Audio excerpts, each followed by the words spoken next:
critical discussions that we've been having over the course of 10 years here at MRLG. So this morning we had some fantastic speakers. We had our panel of our honorary guests who are joining us, who shared a lot of commitment from the donor side, and who we're very happy to hear have heard and learned a lot about the important work that our MRLG coalition has been doing over this long period. We then heard from Mike, who set the stage by emphasizing the way that land and forests are governed, or more specifically, who has the rights to govern them.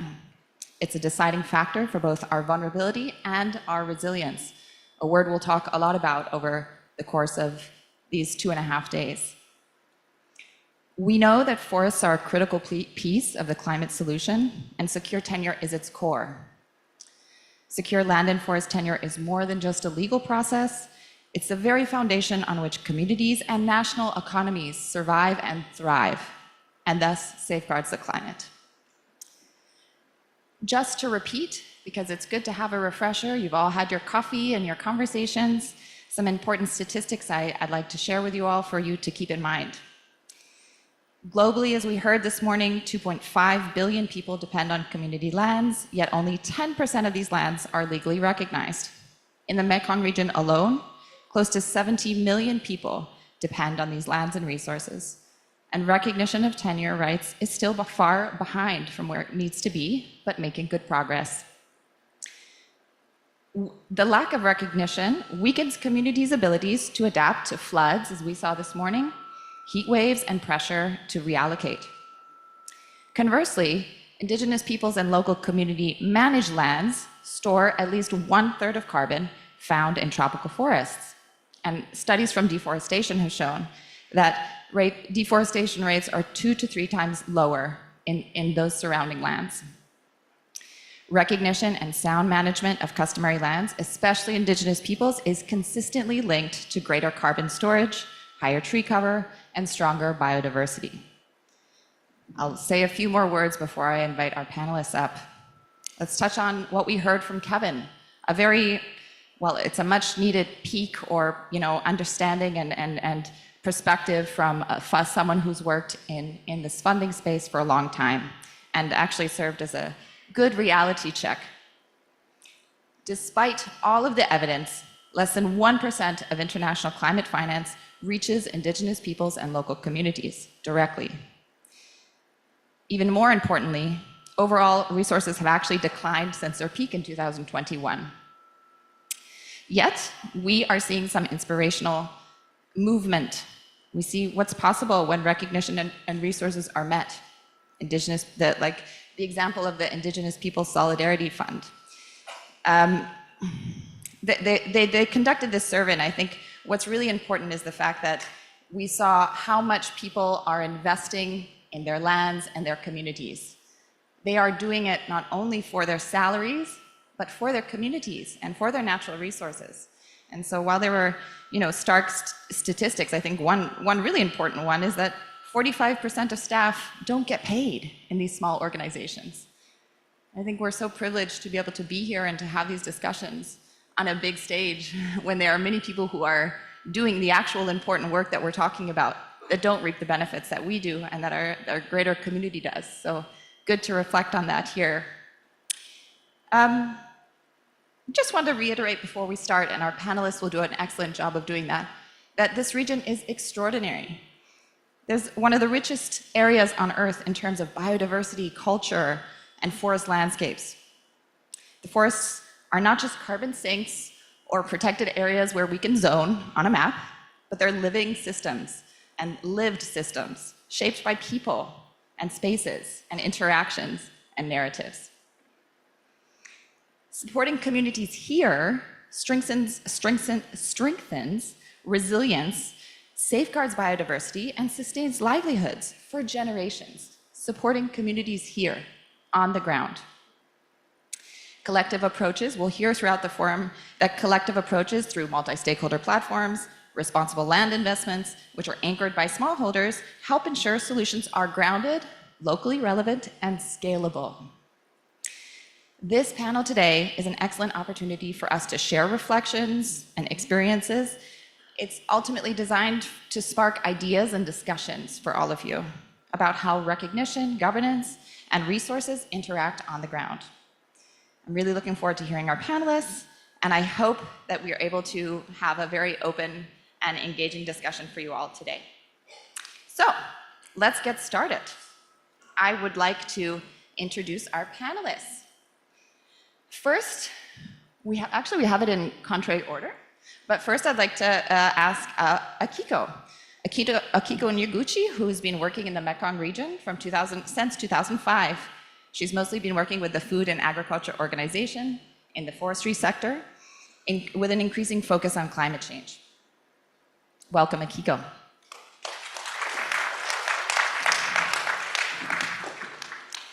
Next, I would like to invite, and I'm apologizing for the pronunciation, Orlahan Buna Palom. Welcome, who is a seasoned ranking forestry and environment official with over 25 years of experience in the Lao public sector. His expertise spans forestry management, environment and social impact assessment, and natural resource policy. Next, I would like to invite Kejung. Kejung, I know you're in the back there. Yeah. Gives me enough time to give your bio. Who is an Indigenous rights advocate with an extensive national and international experience in advancing the rights of Indigenous peoples. He served as the director of the Asia Indigenous Peoples Partnership for nearly a decade and as Deputy Secretary General of the Asia Indigenous Peoples Pact. Welcome, Kejung. Last, certainly not least, we have Nguyen Trinh Le. Again, sorry for the pronunciation. Please come up and join us. He's the co-founder and executive director of the People and Nature Reconciliation, or Pan-Nature, which is a Vietnamese nonprofit organization dedicated to biodiversity conservation and sustainable development since 2006. Welcome, Nguyen.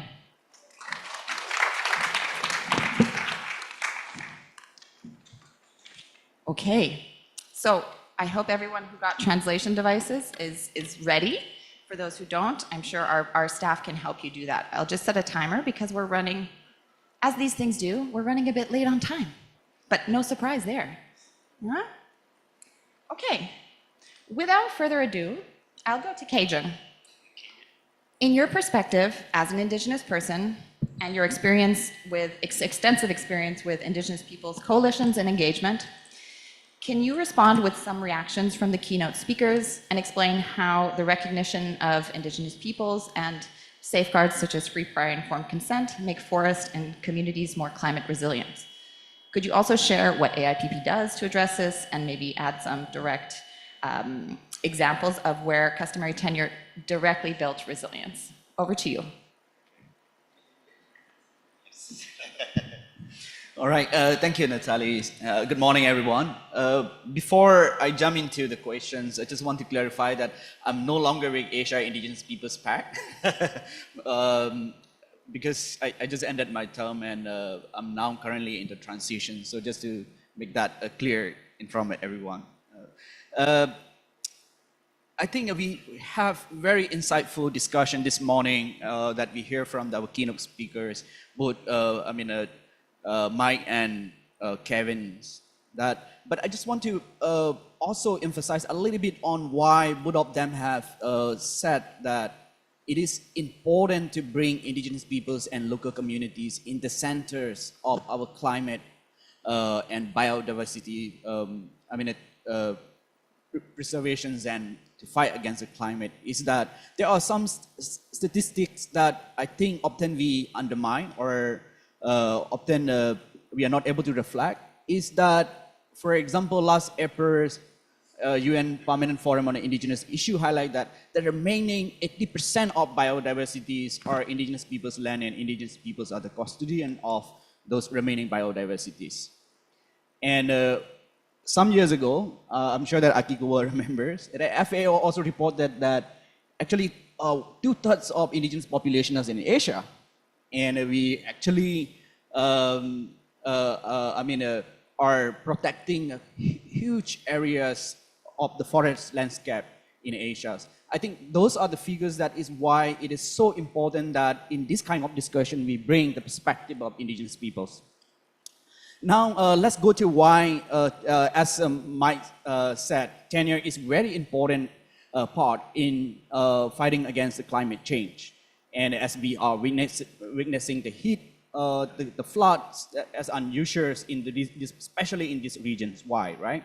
So for me, one is that this is a consequences of our ignorance and non-recognitions of customary tenures and the rights of indigenous peoples in these regions, that we are not enabling them or providing that opportunity for them to protect and also manage their territories. I think that's something that we all, we would like to bring in your attention, that these are very important because based on the statistic that I just provided, we cannot ignore these numbers, right?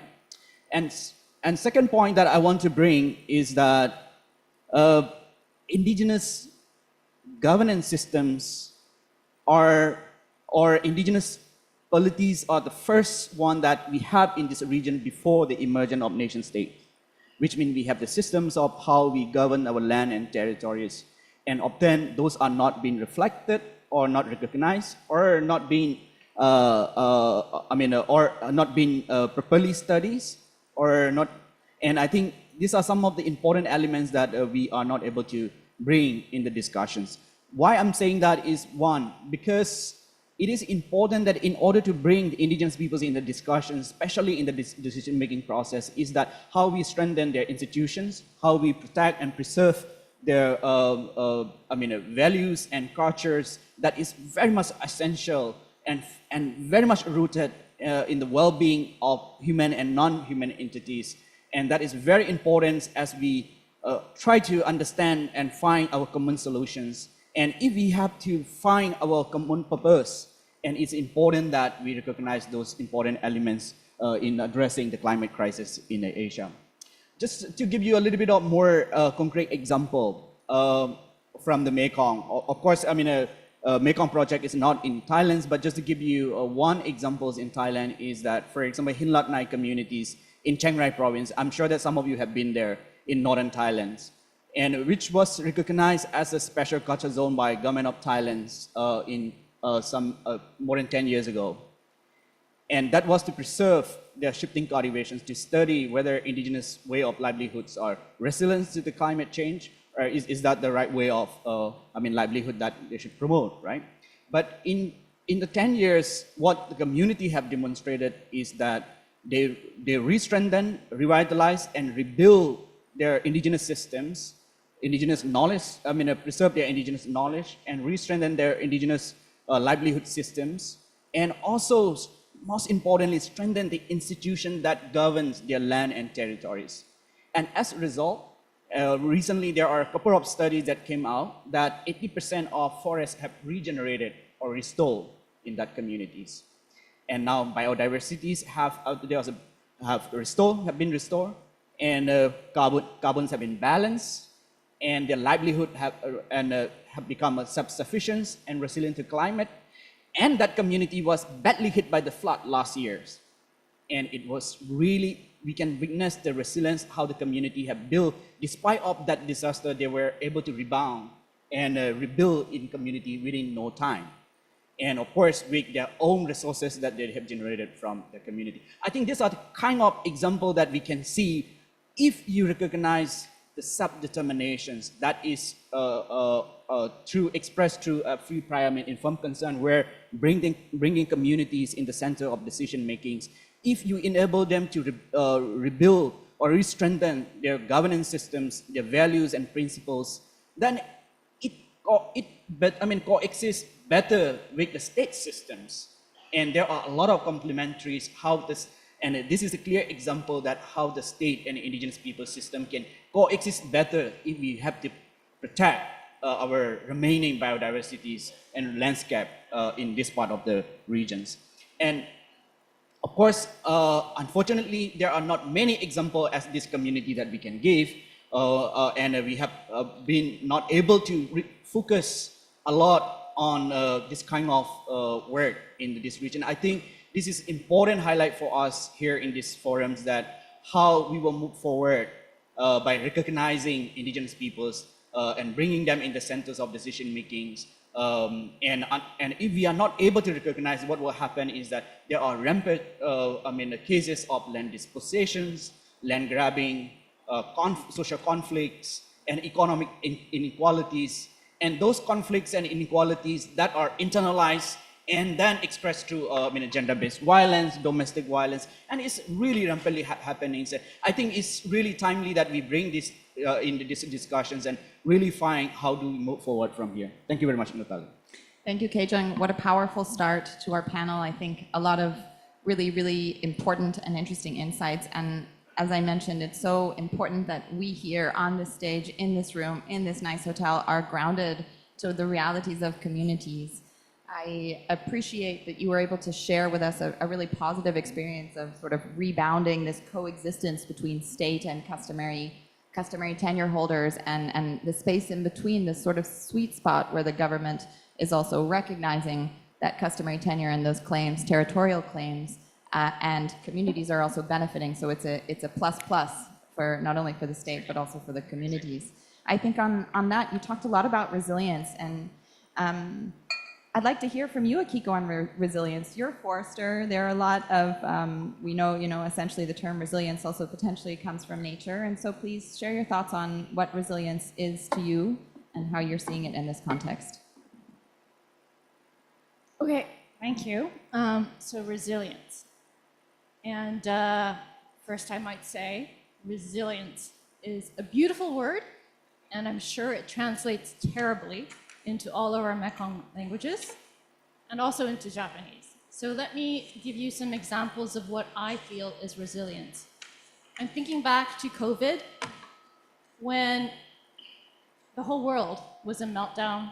New York, Tokyo, Beijing, urban cities in particular really suffered, right? I was in Vientiane, and I remember the embassy giving us emails, last plane out, and we decided to stay in Vientiane. In retrospect, and during COVID, I remember feeling the rural landscapes in Laos, and I'm sure in most of the Mekong, were so resilient. They absorbed people.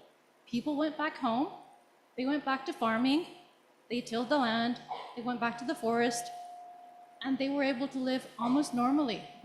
That was not the case in urban centers, not the case in Tokyo either, right? And that's what I think is resilience. Another example, I'm back in Kyoto in Japan these days. I was in Laos for 10 years and now I'm back in Tokyo, well, in Kyoto actually. And it was a hot summer.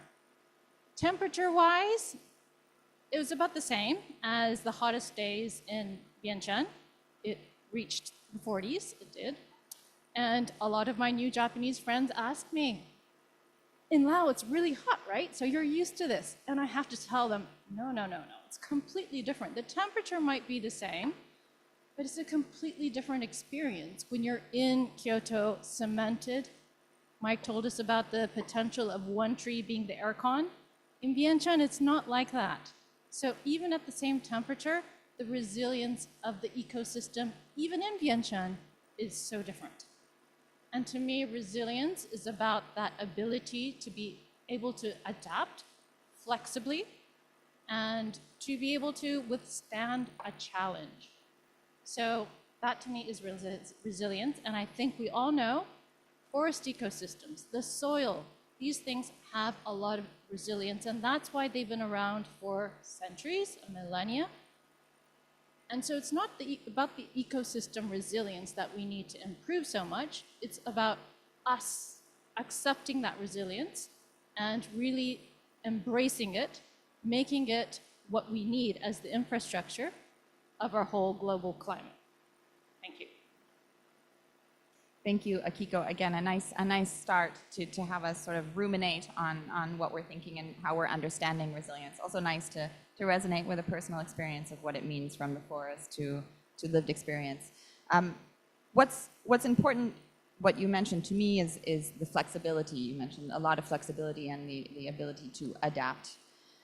In the absence of an enabling environment, where strong institutions and good governance are supported, the flexibility that you mentioned can very easily turn into vulnerability.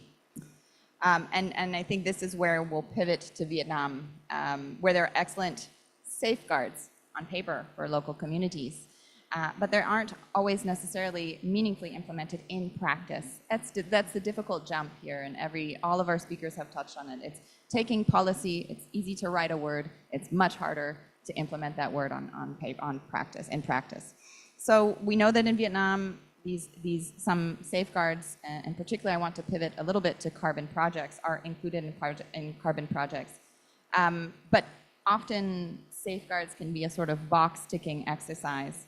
From your perspectives, are safeguards genuinely strengthening resilience? Are they mostly procedural? And can you give us some examples and also some reflections on the keynote? And sorry, before I ask you to respond, just a quick note. There is a QR code here. If you have any questions to our panelists as we go along, I encourage you to scan, write a question in the chat. Hopefully we'll have some time, but we're not sure. So please do. Go ahead, Nguyen. Yeah, thank Natalie. I think I recite one of the comments by the keynote speaker this morning.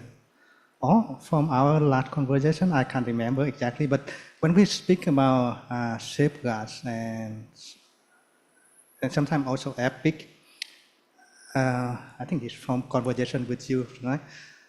Is we try to bring the sort of foreign idea into the community without acknowledging that there's already system in place, but either customary or by the legal framework there that we can still use as safeguard or epic. For example, if we talk about forest or talk about community in general, then yes, a number of legal framework in Vietnam that we can use we can make use to play as safeguards or or even tailor to be epic tool without design another one. For the question about the carbon market, we go to a very exciting area here. In the last 20 years, I think in Vietnam, we have a lot of discussion about financing instrument for forests. So payment for ecosystem services, biodiversity offsets, biodiversity credits, and now carbon credits. So many things have been on the table. Some of my colleagues here have been in deep discussion with the government or with other partners in Vietnam before. And a lot of options was on table, but that one option has been successfully implemented is the payment for forest ecosystem services, which can be a foundational route for other instruments like carbon credits scheme. In 2020, the government had a decree to specify and regulate the emission reduction mechanism in Vietnam. And then within that decree, they spell out the roadmap for carbon markets in Vietnam, which specifically set 2029 as the time that Vietnam will have a full carbon markets operational.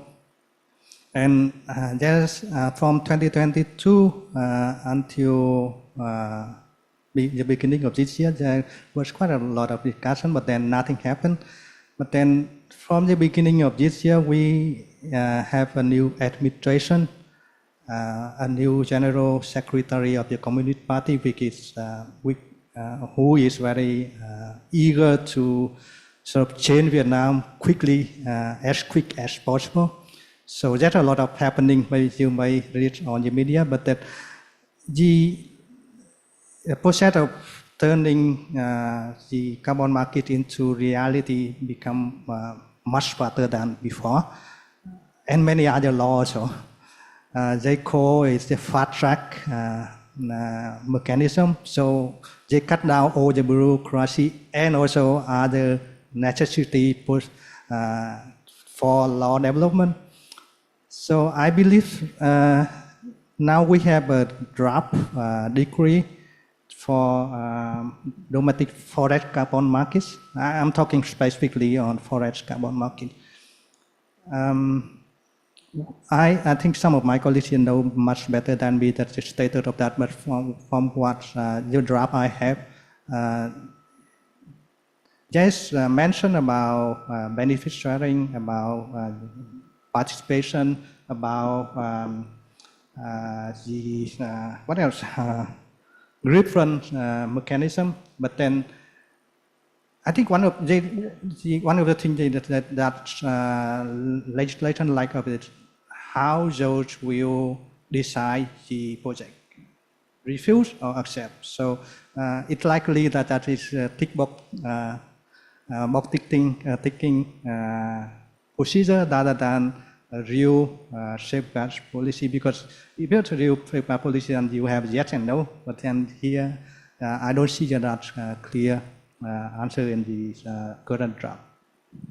Thank you. And I think what's really important, what you touched upon, is one, accountability, and we'll come back to that a bit later in our next section, but also in the importance of embedding safeguards not only in legislation, but procedural processes that are transparent to help the implementation of these safeguards, right?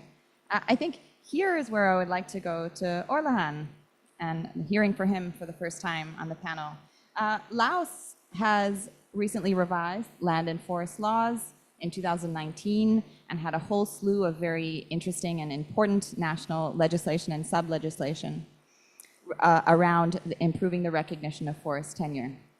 The government of Laos has recently set a very ambitious and exciting target to recognize 680,000 forest plots with tenure instruments to recognize the 3,000 villages that are currently in forests in Laos.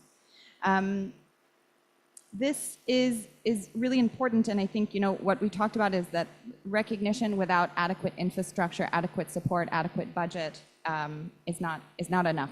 So could you give us a reflection on, given limited budget, the sort of dire funding scenario that we heard from our panelists earlier, but also the fact that there is some momentum moving in the right direction, how can in Laos, how can you ensure that recognition of forest tenure is backed by adequate and necessary investment and support to ensure that communities use these rights to continue to foster and build their resilience? So Dr. Orlahan will be speaking in Lao, so please use your translation.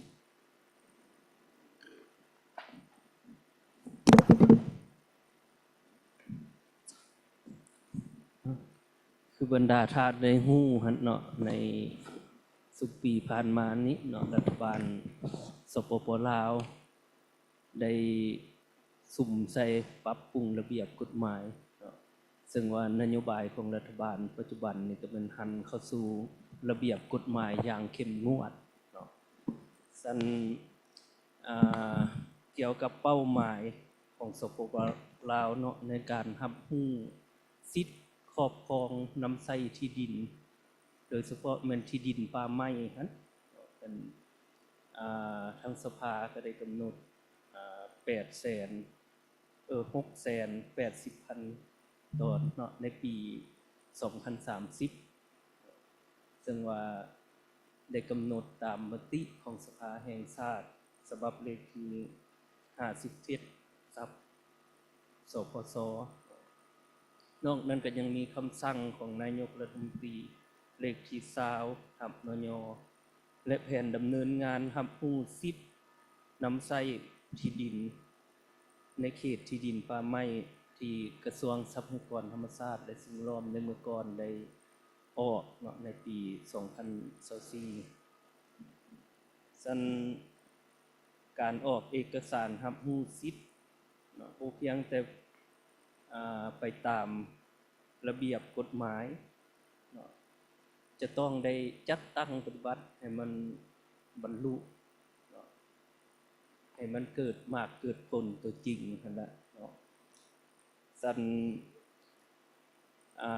ปัจจุบันนี่พวกเขาจะต้องได้สุ่มใส่สร้างแผนที่การสำรวจพื้นที่ และก็การกำหนดขอบเขตที่ชัดเจนในระดับเมืองและระดับแขวงเพื่อให้บรรลุเป้าหมายดังกล่าวรับประกันสิทธิของประชาชนนั้น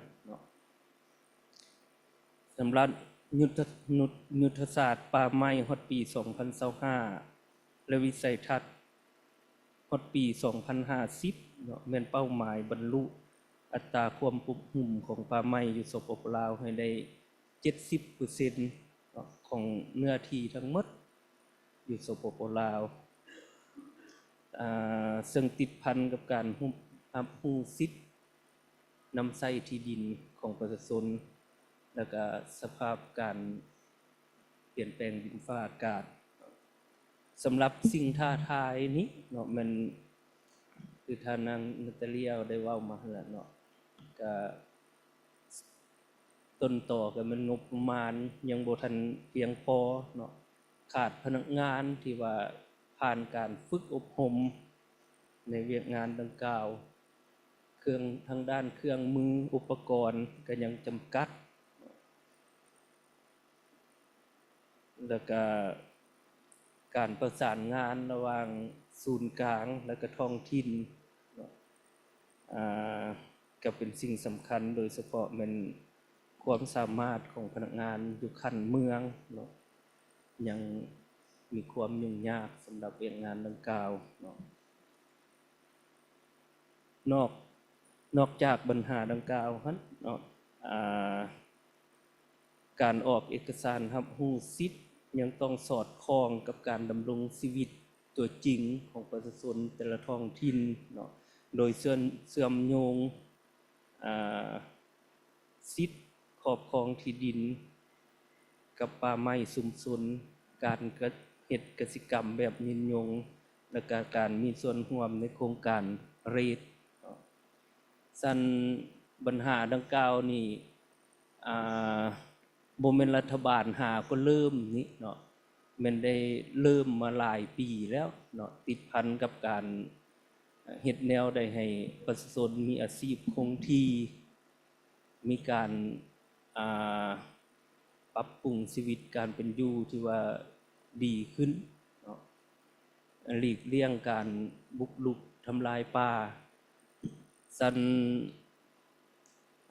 ในปัจจุบันนี้เนาะรัฐบาลจึงได้สภาจึงได้ออกตัวเลขให้ทั้งรัฐบาลเนาะในการ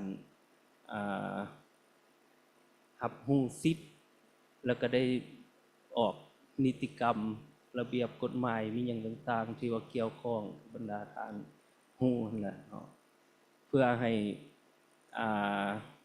การนำใช้ที่ดินหรือว่าที่ดินป่าไม้นั้นเนาะมีประสิทธิผลหลายขึ้นเพราะว่าผ่านมานี่รัฐบาลถึงว่าจะพยายามเฮ็ดแต่ว่ายังมีลักษณะกระแจกกระจายเนาะบ่สอดคล้องกับกฎหมายมีอย่างต่างๆก็มีครับเจ้าเชื่อว่า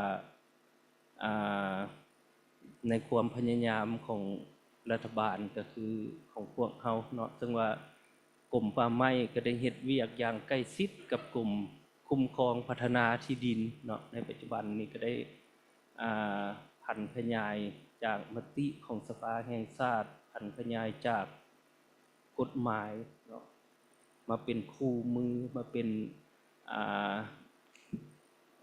ระเบียบการต่างๆเนาะในการคุ้มครองเรื่องงานดังกล่าวครับเราจะเชื่อว่าอันนี้เนาะจะมีความรับประกันหนึ่งก็เป็นประชาชนจะมีสิทธิ์นำใช้ที่ดินอย่างถูกต้องตามระเบียบกฎหมายหลีกเลี่ยงได้การเฮ็ดกระแจกกระจายเนาะเป็นการบุกรุกทำลายป่ามีอย่างต่างๆเนาะซึ่งว่าในการรับรู้สิทธิ์มีอย่างต่างๆโดยเฉพาะแม่นที่ดินป่าไม้นี่เนาะจะมีเงื่อนไขมีการแนะนำมีอย่างต่างๆเฉพาะเนาะในการเฮ็ดแล้วก็จะมีการติดตามกวดกาข้าพเจ้าคิดว่าจะมีประสิทธิผลหลายขอบคุณ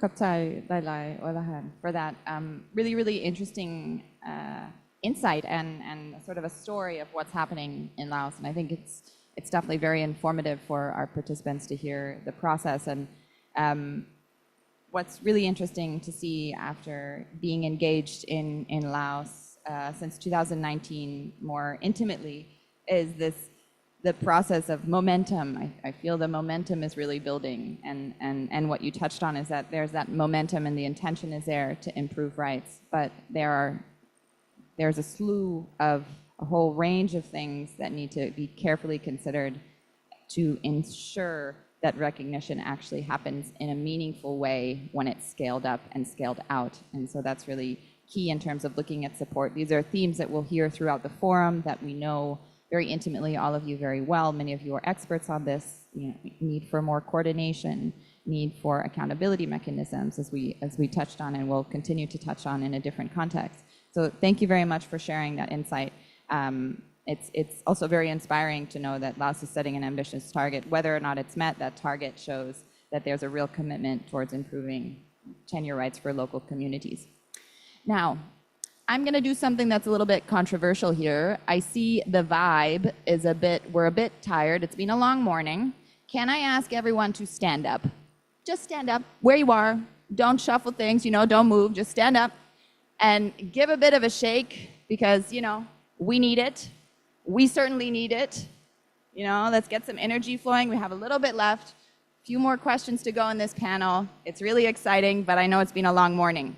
So shake, have a stretch, do whatever you need for a second, and then we'll continue, okay? My colleagues know I always do this. I won't make you do a stretch. I'll just let you do your own stretch. And good, okay. How's the energy? We feeling a little bit more energized? Yeah? Do you all want to stand for the rest of the panel? No, okay, all right. The option will be there.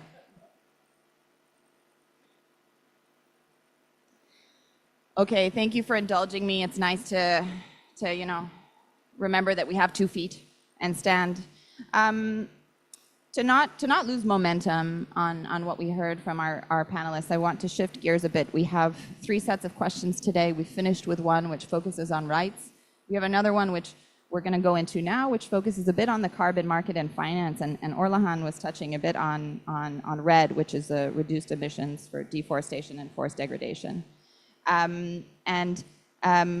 These are really fundamental nature-based solution schemes that we focus on a lot, particularly when we're talking about forests as a carbon sink, and when we talk about safeguards in terms of improving communities' rights. So I want to start with Akiko. Do you think that these schemes sort of adequately reflect the adaptation infrastructure that Mike touched on in his presentation? Are they still mostly focused on mitigation? And then importantly, how can they evolve? We're talking a lot about resilience, flexibility, transition, and complexity. What would be the building blocks? What are the building blocks to better integrate resilience, tenure rights, and alternative values, as Pei-Jing was talking about? We can't always measure something on a monitor metrics from 1 to 10. So please, over to you.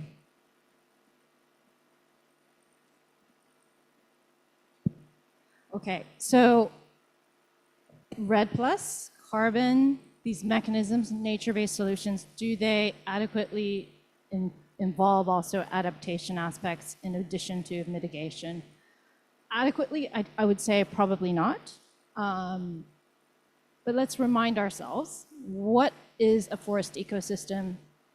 It's never a forest ecosystem for mitigation, and that forest ecosystem is for adaptation, right? A forest ecosystem is a forest ecosystem, and it works both ways. Adaptation mitigation is just for our convenience when we write a project proposal, and if it's for mitigation, the funds are for mitigation, we can check that box. But I see increasingly, there is also opportunities that you can check both boxes, mitigation and adaptation. So I don't think it's necessarily adequately designed that way or encouraged to do it that way, but I see a lot more opportunities emerging. What I really see is that whenever we have a project, there is that opportunity right in front of you to not work only on mitigation, but also think about, okay, if we're working on forest or agroforestry, of course, you don't want to work on a crop that you won't be able to cultivate in a couple of years' time. Yeah? So there's always that opportunity to work on both. What I think really for us to think about more is in this region, it's unique. And let's face it, it's not the center of the world's attention. Kevin told us this morning the funds are there for tropical forests. Yes, we also have some tropical forests, but we also have some subtropical forests. And we don't see tropical funds or tropical forest funds forever necessarily saying it's coming to the Mekong, right?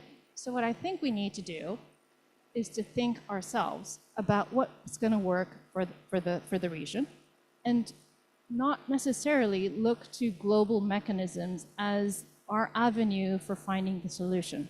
I think the answers can come from within. There are finance opportunities, including RED Plus, that we can tap on, but how we do it here is really a local decision. And I look to Vietnam, where I was. In 2009, they started PFAS, Payment for Forest Environmental Services, and it was, at that time, RED was coming up. Everybody looked at it as a global mechanism, but actually what Vietnam did was a very domestic mechanism, and it worked for their own cause. Was it really a PES in the world, in the way that the world defines it? Maybe not, right? But it's okay, it worked. It was a domestic mechanism, and it worked for the circumstances of Vietnam. I think we need to think a lot more in those terms. What's going to work for us? And stop asking about global mechanisms that's going to suit the Mekong. Thanks. Yeah, here, thank you. Thank you, Akiko. Yeah, I actually, with that, without further ado, I'd like to turn to Nguyen. And maybe, Nguyen, you can reflect a little bit on what Akiko is saying and bring in experience from Vietnam, given the recent move towards a domestic carbon market and the roadmap and all of these things. Come back with Akiko, a comment about PFAS in Vietnam, payment for forest ecosystem services. I think in the end of the day, the answer we needed to where the money for forest is more important than this mechanism or that mechanism global or not. And I like the idea of Vietnamese government to get it done, whatever it is, get it done, get the money, transfer it to your local community. It's not perfect, and we never get a perfect solution anyway. And I like your comment the other day about payment for ecosystem services in Vietnam has been an instrument for poverty reduction rather than forest. But now it's a time for country like Vietnam to use that mechanism and answer the question that what we get for the forest from that payment. We get quite a lot of money, hundreds of millions of US$ channeled to local community over the past 15 years or more. But then, okay, poverty reduction, almost done. Now, it is time for us to do something for the forest and get it, and rethink about the payment for ecosystem services. And it's the same for carbon markets. If we can make it work and channel the funding, channel the money, getting the resources to the people that they need, the local community and IP, who actually doing the groundwork for the forest, and then get it done. And I don't think we need to rely on, I agree with you, we don't need to rely on international mechanism so much. And for the case of Vietnam specifically, in the last couple of years, organizations like ourselves, really difficult to get international funding because of the political and social context there. So we have to think about other creative ways of mobilizing the public contribution, private sector, and even using the existing carbon market mechanism to build up project and channel funding for our work. So it's good that now we see the movement of private sector engagement in supporting forest in Vietnam. Beyond Facilitator, I am also chairing a local foundation, and we 100% of our resources from the domestic company, and we already fund millions of US dollars inside Vietnam. And I think it works, and I think it can work if we can find the right company, right people, so international funding is one thing, but also we can rely on those domestic resources. Thank you, Nguyen. Yes, I think this is going in a really interesting direction where we're talking about funding at a larger scale in a way with a Kiko, but then also very much looking at nationally how can we support national development while supporting our local communities, and what's the best way to do that, and how do we adapt to do that. And I think we would be remiss if we don't mention the fact that there are two sides of the coin when we're talking about the carbon market. It's inevitable, it's coming, we know. How are we engaging with it in the right way, with communities driving it from the ground up, with private sectors engaging responsibly with communities, hand in hand, with government supporting all of these various actors? It's coming. On the other side, we have the indigenous communities who often aren't looking at forests as a carbon sink, as something that's technical. It's the heart of who they are. I don't want to speak on their behalf, but having worked with a lot of indigenous peoples throughout Asia, not only in the Mekong region, it's inseparable from what you are, and it can't be monetized, and it's quite problematic to monetize that. So given the context of the fact that carbon markets are inevitable, they're happening, people are investing, there's a lot of land-based investment here in the Mekong, and so how do we engage with it? So Kejun, could you provide some insight on that, sort of what are the biggest flags and monetizing of carbon and all of these various things that we've touched on? Thank you, Natalia. I think you're absolutely right that you cannot separate indigenous peoples and their land and territories that include the forests, because it's their culture, that's their identities, and that's there.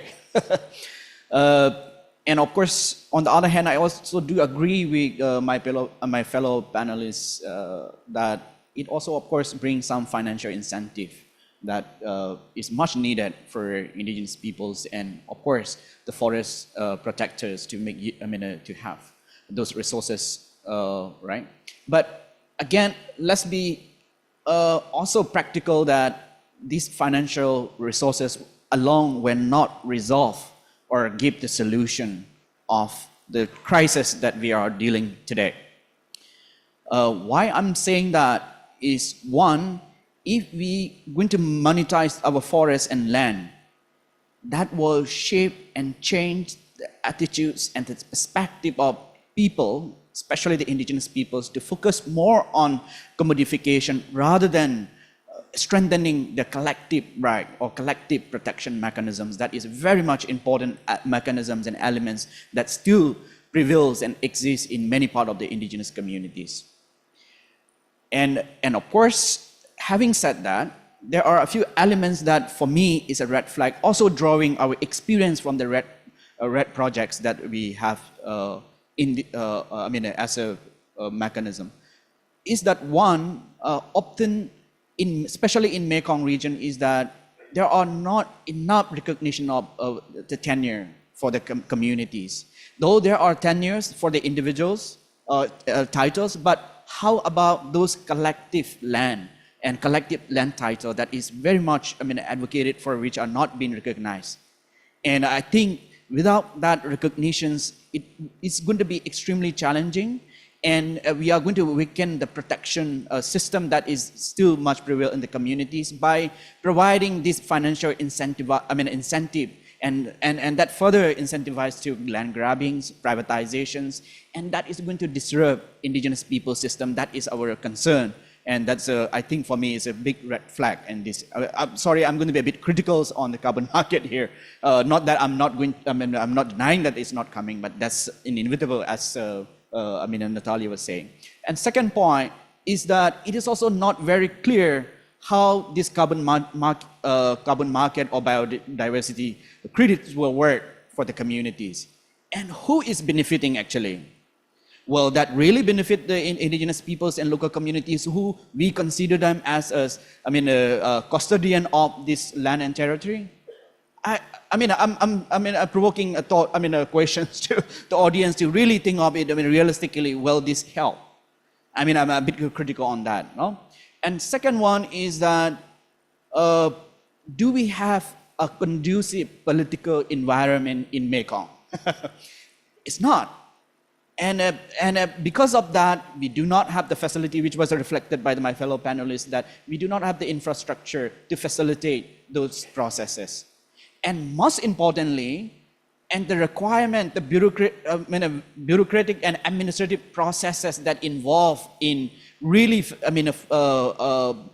bringing resources in the communities, it's going to create another layer of exclusion of indigenous peoples to have access to these resources that will enable or that will empower. No? So therefore, for me, we really need to strengthen the safeguard policy before we jump into any sort of the projects. And we have a lot to learn from. Vietnam is one, Laos and Malaysia, and also I'm sure that in other countries in Asia as well. But for indigenous people, when I say safeguard, please don't think that all the very technical, detail of technicality documents that we prepare explaining what FPIC is. But for indigenous peoples, the safeguard is FPIC. And that is very much important that we consider seriously when we work with indigenous peoples that this FPIC, the right to self-determination, is recognized and communities are involved by that in decision making. I think without that, it's going to create a lot of problems, which is already there, and we are going to further escalate more in these regions, and it's not going to help the companies or even the indigenous peoples. Thank you.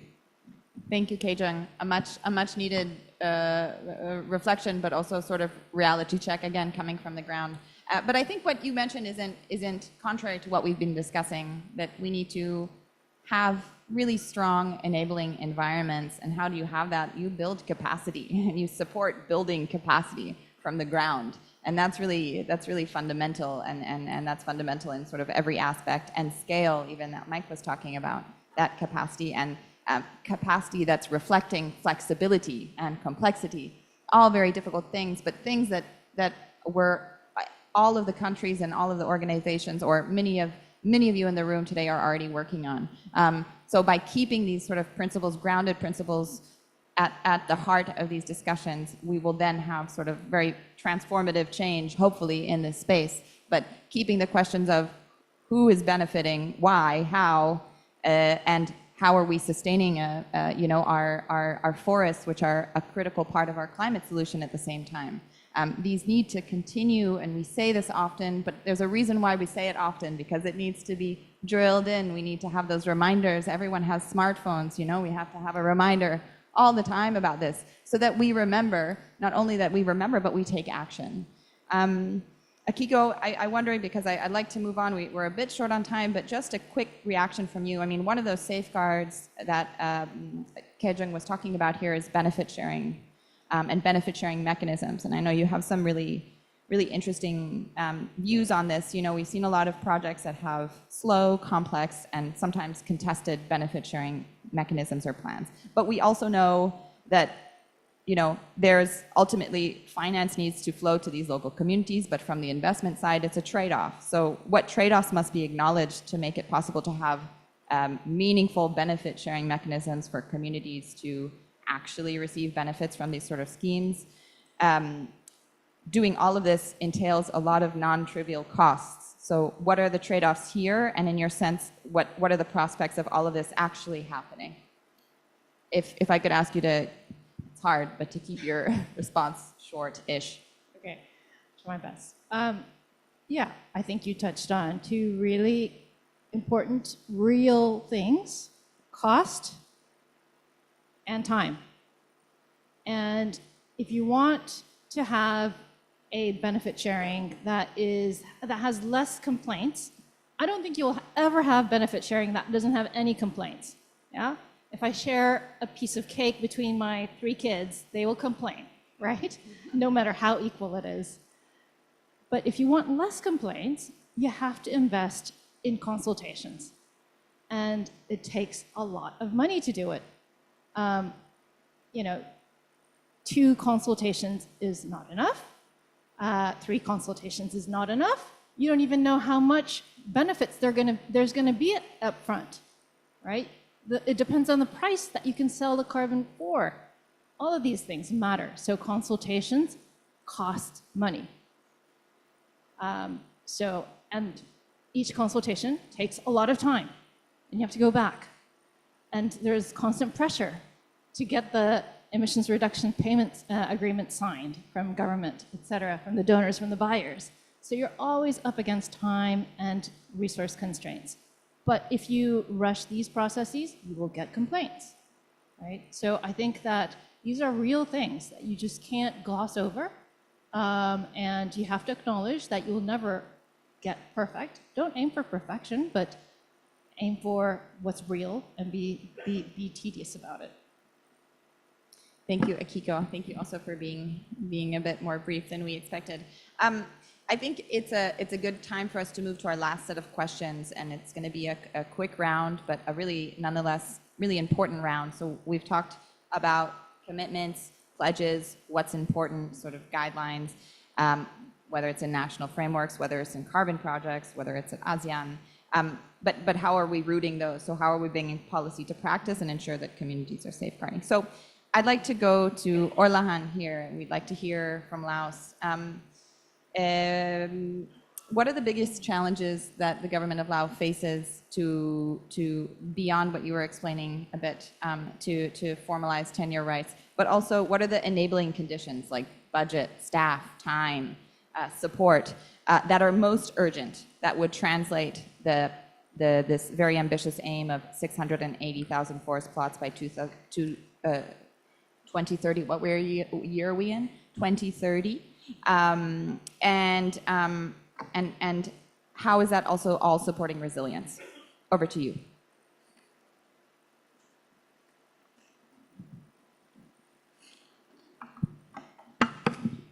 ซึ่งคือได้เว้ามาและเนาะสิ่งท้าทายหั่นก็นอกจากงบประมาณพนักงานที่ว่าบ่ได้ฝึกอบรมมีหยังต่างๆเนาะแล้วก็ความแตกต่างเนาะในการนำใช้กฎหมายอยู่ในระดับภาคพื้นของพวกเฮานี้เนาะส่องวางทางด้านโครงสร้างพื้นฐานเครื่องมืออุปกรณ์การสำรวจแยกเขตแดนต่างๆเนาะแล้วก็สำหรับเงื่อนไขที่ว่าจะสนับสนุนเนาะเรื่องงานดังกล่าวนี่มัน1มันกลไกทางด้านกฎหมายที่ว่าเข้มแข็งเนาะอยู่สปป.ลาวก็มีกฎหมายว่าโดยป่าไม้กฎหมายว่าโดยที่ดินมีดำรัสเกี่ยวกับเวียกงานเรทบวกนั้นเนาะแล้วก็มีแผนปฏิบัติงานปี2024เนาะพร้อมรับรู้สิทธิ์ในการครอบครองนำใช้ที่ดินของประชาชนนั้นเนาะสั่นการกำหนดเป้าหมายในการรับรู้สิทธิ์ครอบครองนำใช้ที่ดิน 680,000 ตอนนั้นเนาะ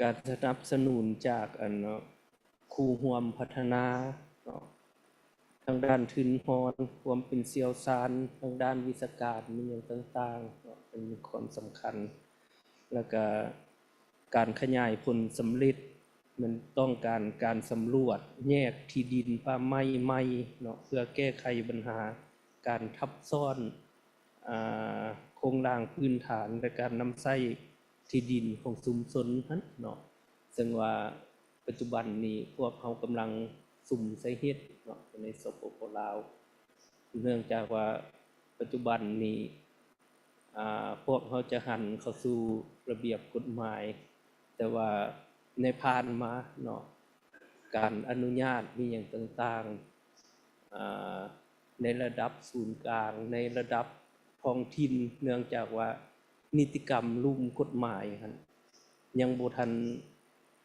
มีเนาะในระยะผ่านมาสันกฎหมายก็บ่แจ้งสันทั้งท้องถิ่นก็อนุญาตทั้งศูนย์กลางก็อนุญาตสันมีเนื้อที่จำนวนหนึ่งที่ว่าทับซ้อนกันพวกเอากำลังจะแก้ไขไปเคียงคู่กับการปฏิบัติคู่มือปฏิบัตินิติกรรมมีอย่างต่างๆซึ่งว่ารายละเอียดนี่ท่านดร.เม้งเนาะเพิ่นจะอธิบายมีอย่างต่างๆละเอียดปัญหามีอย่างต่างๆพบพ้อเนาะที่ว่าพวกเขาได้เฮ็ดนำกันนี้เนาะแล้วก็การแก้ไขมีอย่างต่างๆเนาะมีหลายปัญหาเนาะแต่ว่าจังได้พวกเขาก็ต้องได้บรรลุได้อันน่ะ680 ตอนนี้อันนี้มันรัฐบาลจะต้องได้สุ่มใส่เนาะคันบ่ได้ก็แม่น พวกเขาก็จะ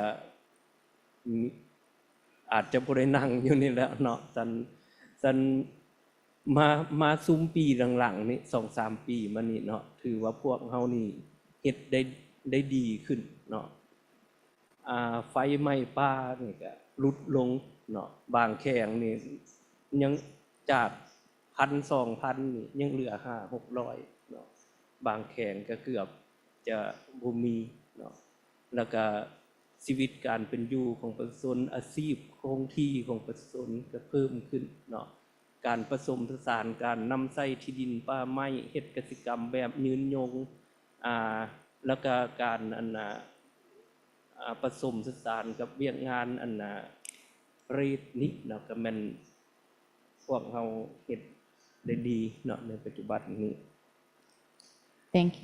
Thank you, Olahan. Sorry, Kopchai. And sorry, we started late, which is unfortunate, so we have a bit less time. But I would not like to close. So thank you very much for those really, really important questions, Olahan. And I think it's really also interesting to hear how Laos is adapting and also making some important progress in other areas. I would like to do a combination of closing remarks and response to this question of taking policy to practice. To our panelists, I would request that you keep it short, but would you please share your thoughts on taking policy onto the ground practice, but also add some closing thoughts in a few minutes each. Gajin, sure. Well, I mean, for me, what I think is that there are increasing recognitions of Indigenous people's role in climate and biodiversity frameworks and spaces. And, but those are not implemented at the country levels. I think we need to really start looking at how those good policy in the international levels can be incorporated and really implemented at the country levels. I think that will be one of the recommendations that I would like to make. And second point is that also just to reflect from what Kevin was saying, that there is a huge imbalance in terms of access to resources. And we really have to bridge these resource gaps if we have to really empower Indigenous peoples and really to bring them into this work. No? So therefore, we are recognizing them as important actors. But on the other hand, this remain in rhetorics where we are not able to bring in actions. I think that's really focused on actions now. I think we have heard enough. There are a lot of things that have been said, but let's do it and let's bring the action on the ground. Let's do it. Let's do it. Yeah, absolutely. Nguyen, your thoughts, please. I think Vietnam and Laos, we have a lot of common. So one of the terms that we use a lot, and the government use a lot, is socializing. So the government, what the government can do is creating an enabling environment and let the society and non-state actors, private sector and community do it, rather than doing everything the government did in the past. So I think that's just one of the things that you can quickly turn the policy into action. Thank you so much. Orlahan, would you like to go? Or Akiko, please go, and then Orlahan. Yeah. Okay. One thing that is exciting me and also very much resonating with what Mike said this morning is something that I'm working on to support the Lao government in a payment for forest environmental services. You heard this acronym already. It happened in Vietnam. So PFAS happened in Vietnam, and the Lao government is now very interested for some very good reasons. Money, yeah? Lao economic situation is not great right now. So they have a very strong imperative to work on this. And you're working on land tenure. How do you distribute your benefits from PFAS? It's based on land tenure. So it's timely. And it's really something that brings us together as a region. What Mike said this morning about reinventing the region. And frankly, the water services coming from the forest in Laos literally energize the power grids, the power systems in Thailand, in Vietnam, and even in Singapore. It's a regional source of energy from Laos. We can think of PFAS going beyond the borders of Laos and think about how it's not just about water and energy, it's also about the ability of forest ecosystems to be that foundational infrastructure for adaptation in the region.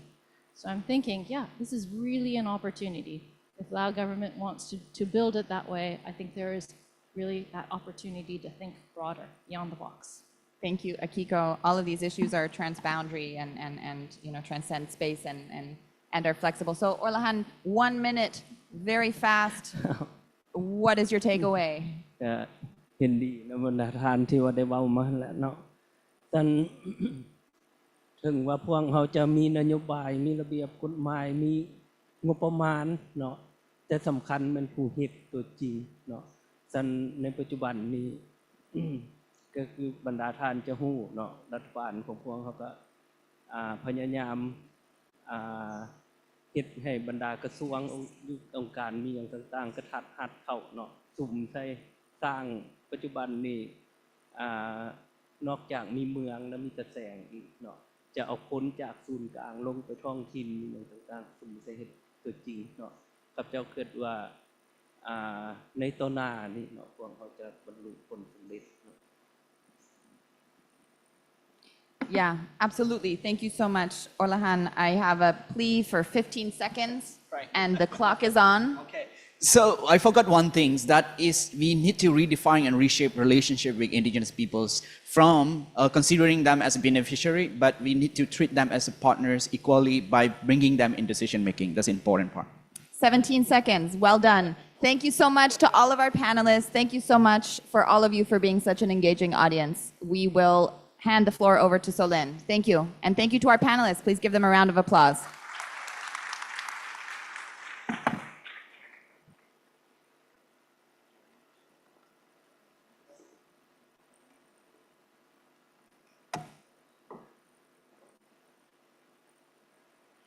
And please, a round of applause for Natalie for moderating and put this panel together. Thank you. Very important announcement. It's about your own food security. You need to collect food coupons or ticket on your way out of this ballroom. Colleagues are standing by. Please collect it and go to the public restaurant on the first floor for lunch. But before that, I have a few announcements that are important to make.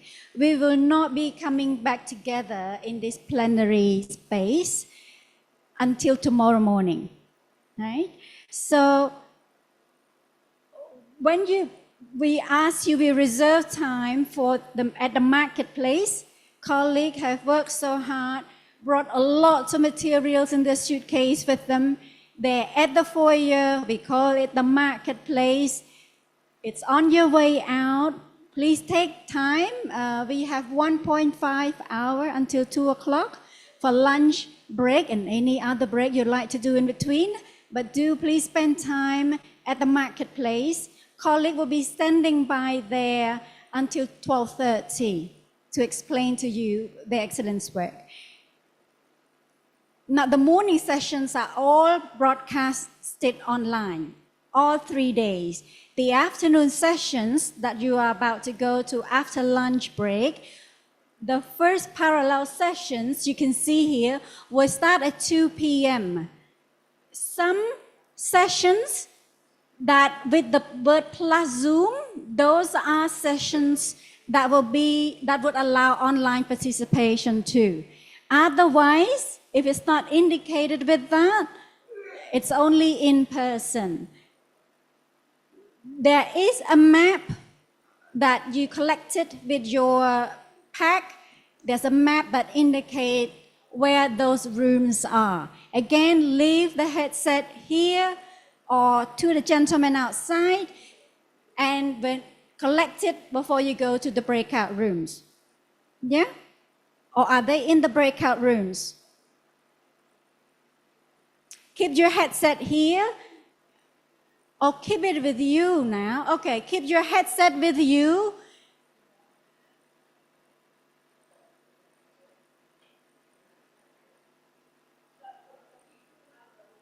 Each room has their own headset.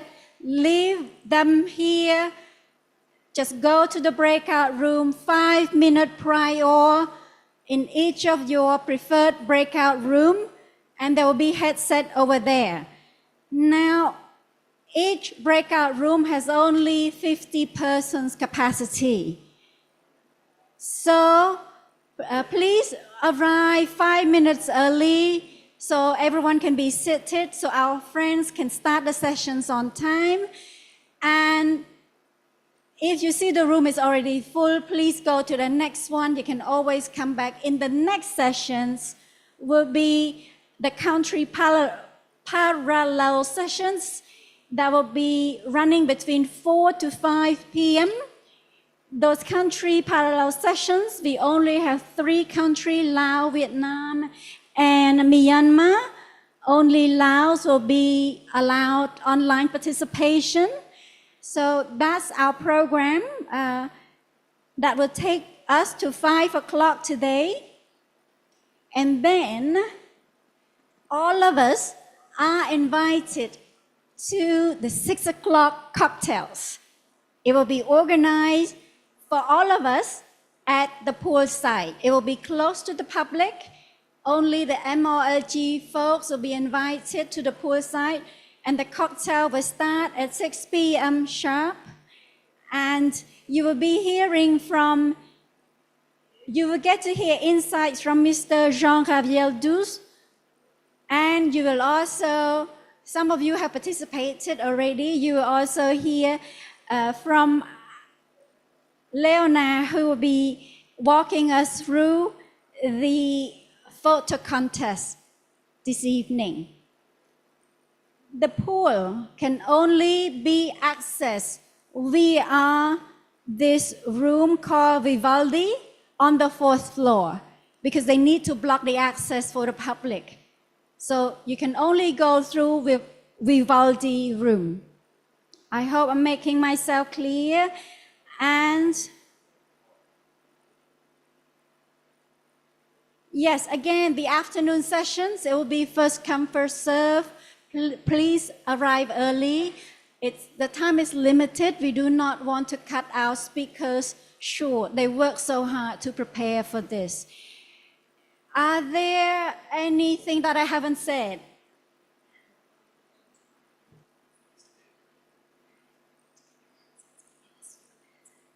Yes, I know I will forget something, even with this list of things.